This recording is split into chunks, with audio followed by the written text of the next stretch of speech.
Hi hello అండి, అందరికీ నమస్కారం. నేను మీ సునంద. అయితే మనం ఈరోజు రాఘవులు గారి తోటలో, ఇది కొత్తపల్లి ఊరు, పెద్ద కొత్తపేట మండలము, నాగర్ కర్నూలు జిల్లాలో ఉన్నాము.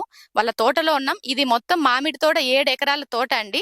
తను ఎప్పటి నుంచో అంటే మామిడి గురించి వీడియోలు చేసినప్పుడు తను ఫోన్ చేసి, మేడం మేము కెమికల్లో చేస్తా ఉన్నాము, కానీ మాకు పూత బాగొచ్చింది, పిందె కూడా అవ్వడం జరిగింది, కానీ పిందెలు రాలిపోతున్నాయి. కొన్ని చోట్ల అంటే పిందె కట్టింది కానీ రాలిపోతా ఉంది, ఏమైతుందో తెలియట్లేదు, ఒక్కసారి వచ్చి ఫామ్ విజిట్ చేయండి అని అడగడం జరిగింది.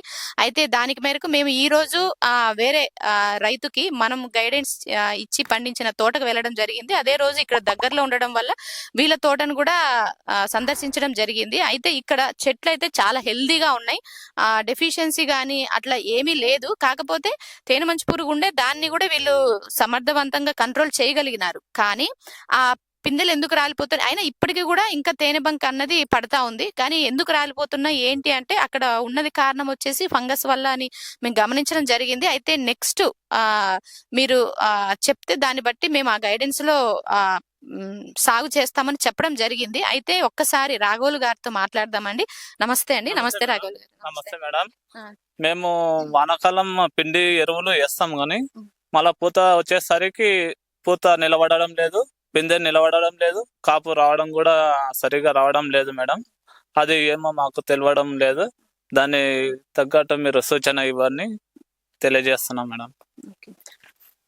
తప్పకుండా అండి. తను చాలా సార్లు అడగడం జరిగింది, కానీ నాకు కుదరక నేను రాలేకపోయాను. ఈ రోజు ఇప్పుడు ఇంత టైం అయినప్పటికీ కూడా వాళ్ళ తోట ఎక్కడో కొండలలో మధ్యలో ఉంది, అయినా చాలా కష్టపడి రావడం జరిగింది. సో కాబట్టి ఇలా అంటే చాలా మంది రైతులు ఇప్పుడు వీళ్ళు మీ అన్న తోట కూడా అమ్మడం జరిగిందని చెప్పారు కదండి, ఎందుకోసం అమ్మడం జరిగింది మేడం? దాదాపు ఇవి 3 ఎకరాలు 3 ఏళ్ల నుండి చేస్తున్నాం, సాగు చేస్తున్నాము. కాపు రావడం లేదని అతను 3 ఎకరాలు అమ్ముకోవడం కూడా జరిగింది. ఈ కాపు చెట్లు హెల్తీగానే ఉన్నాయి కానీ కాపు రావడం 3 ఏళ్ల నుండి కాపు రావడానికి మా అన్న 3 ఎకరాలు అమ్ముకొని ఇంకా నేను అట్లే నిలబడి చేస్తున్నా మేడం.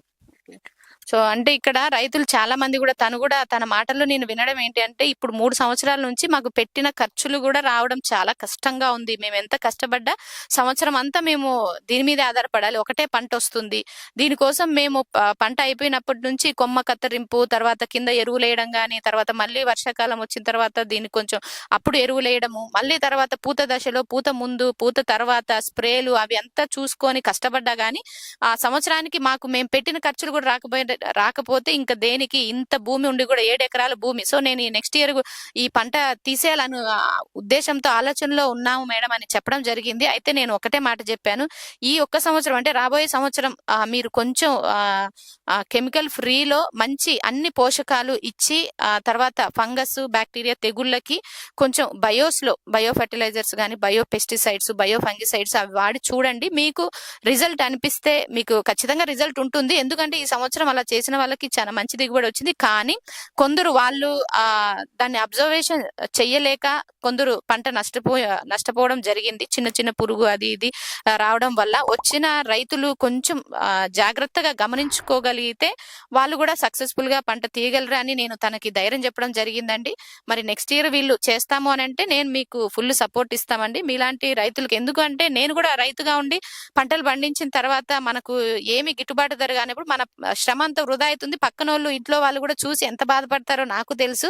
అంత డబ్బులు ఖర్చు పెడతాను, పని చేస్తాను, కానీ ఏం లాభం, ఏం ఫాయిదా అని అడగడం ఇవన్నీ నేను కూడా ఎదుర్కోవడం జరిగింది. కాబట్టి ఎంత దూరమైనా రైతుల కోసం కొంచెం వెళ్ళి వాళ్ళకు వీడియోస్ ద్వారా ప్రతి ఒక్కటి కూడా సలహాలు సూచనలు, అందుకోసమే సలహాలు సూచనలు ఇస్తూ వాళ్ళ కోసం అవసరమైన ఇన్పుట్స్ కూడా తయారు చేసి ఇస్తామని నేను మనవి చేస్తా ఉన్నానండి.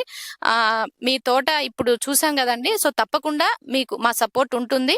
దానికోసం మీరు కూడా మీ వంతు అబ్జర్వేషన్ చేస్తూ, అంటే కెమికల్ ఇప్పుడు కూడా బాగా చేశారు, కాకపోతే మీకు కూడా తెలియకుండానే 3 సంవత్సరాలు అలా జరిగిపోయింది. కాకపోతే ప్రతి రైతు ఏంటంటే ఒక్కసారి కొద్దిగా అవగాహన కొంచెం మీరు నేర్చుకోగలిగితే, కొంచెం నేర్చుకోవడానికి మేము ట్రైనింగ్ క్లాసులు ఒక్కసారి ఈ క్రాప్ అయిపోయినాక మామిడి రైతుల కోసమే పెట్టాలనుకుంటున్నాను. తప్పకుండా అది కండక్ట్ చేస్తే మళ్ళీ అందరి కోసం తెలియజేస్తానండి. ఇదే అండి, మనం రాఘవ్ గారి తోటలో రాఘవ్ గారితో మాట్లాడడం, వచ్చాం, చూసాం. ధన్యవాదాలు. ఓకే మేడం, థ్యాంక్ యూ అండి. మా సేంద్రియ వ్యవసాయ పద్ధతులు మీకు నచ్చినట్లయితే లైక్ చేయండి, షేర్ చేయండి. ప్రతి ఒక్కరం సేంద్రియం వైపు బాటలు వేద్దాం. Thank you.